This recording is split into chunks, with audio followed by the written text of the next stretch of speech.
السلام عليكم ورحمة الله وبركاته صاحبة وسلامتين مركزتو الدنيا دافيدة كجوكتان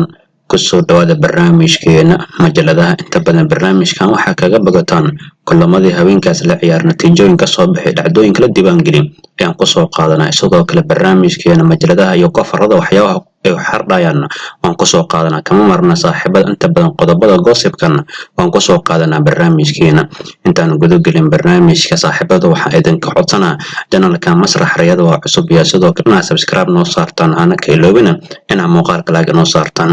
bal marka hore waxaan ka bilaabi doonaa kulinkii weynaa Axmed Liverpool sidoo kale Villarreal oo dhankaas gudaha Spain lagu ciyaariyo sidoo kale waxyaabaha laga diiwaan gelin ayaan isla fiirin doonaa saaxiibada qiimaha badan Redis ayaa comeback ajaa'ib badan sameysay maadaama qaybta koowaad ciyaarta laba gool eber ay gaasisay kooxda Villarreal sida daraaddeed saaxiibada waxyaabaha la diiwaan gelin ayaan isla fiirin doonaa saaxiibada qiimaha badan Redis ayaa 5 iyo 2 ku soo baxday isku darka labada lugood maadaama kulinkii koowaad lagu ciyaar dhankaas geda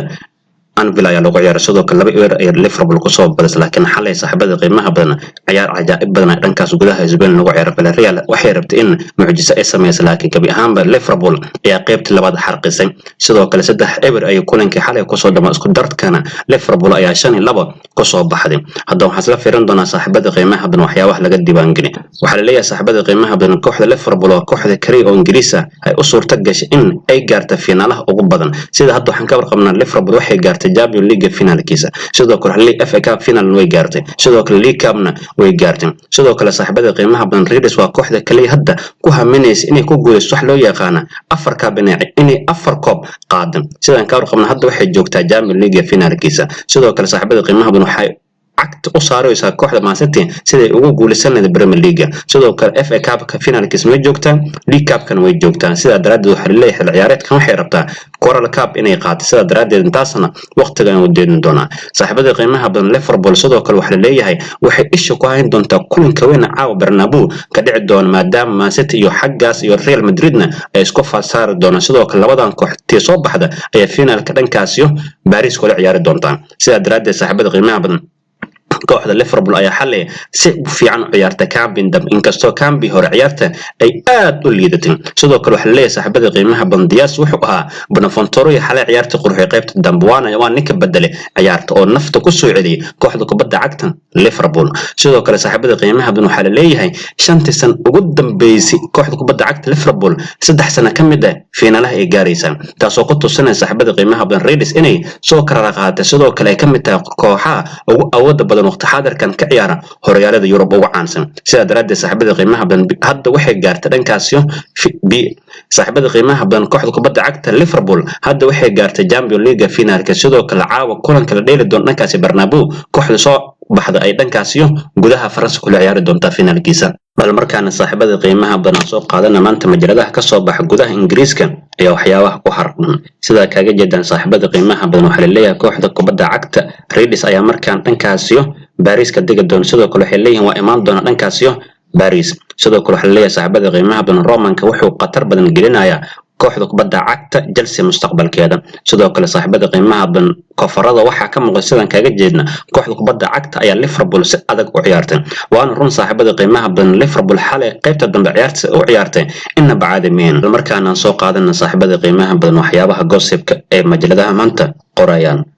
qodobka ugu hore waxa qaadanaya weeraryahanka Belgiumka sidoo kale kooxda kubadda cagta Chelsea oo ninkan waxa leeyahay saaxiibada qiimaha badan Lukaku waxaysa uma qabo inuu ku biiro kooxaha AC Milan iyo Newcastle oo baad goob xogan ugu jiraan 28 jirkan saaxiibada qiimaha badan xil ciyaareed qoro wuxuu ku qaadanaya garoonka Stamford Bridge maadaama ninkan saaxiibada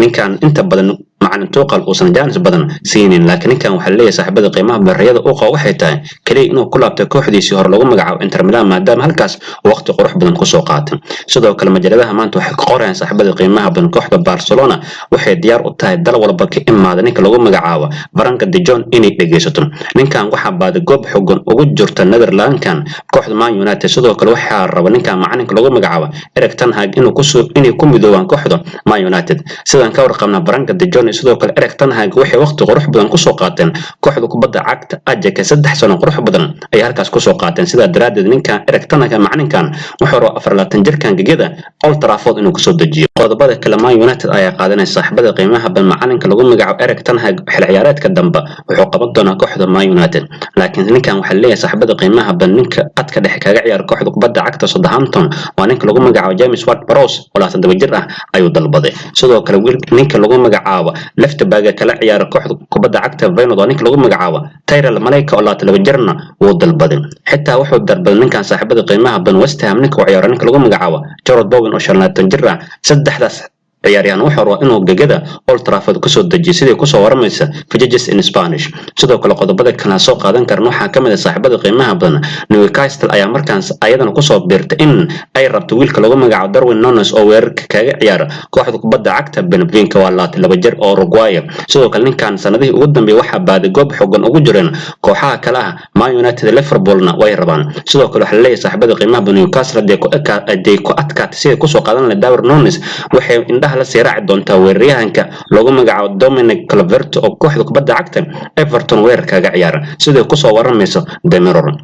sidoo kale kooxda kubadda cagta Newcastle hadii labadaas ciyaarana ay weyso waxa leeyahay saaxiibada qiimaha badan dhankaas Serie A waxay ka doonan doontaa weeraryahanka kooxda kubadda cagta Sassuolo u ciyaara waa ninka lagu magacaabo Gianluca Scamacca sidoo kale ninkan waxa xiiso weel u qaban kooxaha kale ah AC Milan Inter Milan ayagana baad goob xooggan ay ugu jiraan sidoo kale qodobada kale saaxiibada qiimaha majaladaha ee qoray aan soo qaadan karna waxa kamid waxa leeyahay Juventus 20 jirkeed u ciyaar oo xil ciyaareedka markuu dhamaad ka tagi doona waa ninka lagu magacaabo Paulo Dybala waxa isku haystaan kooxaha kalaha Man United Newcastle Arsenal iyo sidoo kale Inter Milan ayaa raba inay helaan Argentineskan maadaama ninkan qandaraaskiisa xil ciyaareedkan uu ku ogeeyay sidoo kale uu si free ah lagu heli karo sida daraaddeed waxa leeyahay Newcastle ayada ninkan indhaha la raacaysa sidoo kale qodobada kale barnaamijkan aan ku soo qaadan karno waxa kamid ah kooxda kubadda cagta PSG ayaa ku soo birtay markan